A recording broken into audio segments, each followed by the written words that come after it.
దళిత క్రైస్తవులకు ఎస్సీ హోదా కల్పించాలని జస్టిస్ బాలకృష్ణన్ కమిషన్కు విన్నవించారని వరంగల్ ఎంపీ డాక్టర్ కడియం కావ్య తెలిపారు. ఢిల్లీలో కమిషన్ కలిసి రాజ్యాంగంలోని షెడ్యూల్ క్యాస్ట్ ఆర్డర్స్ 1950 పేర 3ను తొలగించాలని కోరారని చెప్పారు. మత మార్పిడితో కుల వివక్ష తొలగిపోదని తెలిపారు. సమానత్వం, సామాజిక న్యాయం స్ఫూర్తిగా అనుగుణంగా నిర్ణయం తీసుకోవాలని కమిషన్ కోరారని కావ్య తెలిపారు. మన బాలకృష్ణ ఎస్సీ క్రిస్టియన్స్ గురించి ఏదైతే ఒక commission former chief justice of India వారు చేపట్టినారో ఆ కమిషన్కి ఈరోజు లాస్ట్ డే ప్రకటించారు.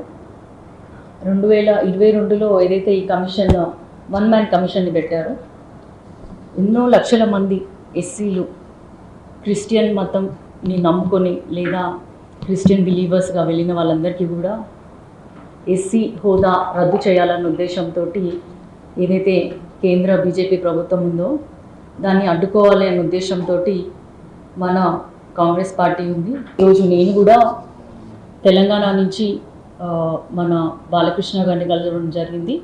ఆయనకి వివరాలు తెలియజేశాను. ఎస్సీ క్రిస్టియన్స్ అయినంత మాత్రాన వాళ్ళ ఆర్థిక స్థితిగతులే మారట్లేదు.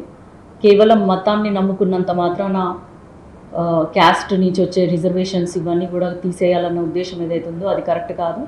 ఎందుకంటే చాలామంది ఇంకా పేదవాళ్ళు ఉన్నారు, చదువు ఇంకా అందని వాళ్ళు ఉన్నారు. వాళ్ళకి ఎటువంటి సొంత ఇల్లు కానీ ల్యాండ్ కానీ ఇట్లాంటి ఎటువంటి ఉద్యోగాలు కానీ ఏమీ లేకుండా కూడా చాలా కష్టాల జీవితం గడుపుతున్న వాళ్ళు ఎంతోమంది ఉన్నారు. ఇట్లాంటి లక్షలాది మందికి కేవలం ఒక సింగిల్ మ్యాన్ ఒక వన్ మ్యాన్ కమిషన్ పెట్టడం అనేది కరెక్ట్ కాదు.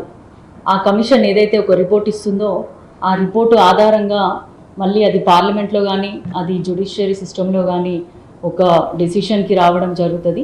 కాబట్టి మీరు పాజిటివ్గా ఎస్సీస్కి ఇవ్వండి అని చెప్పడం జరిగింది.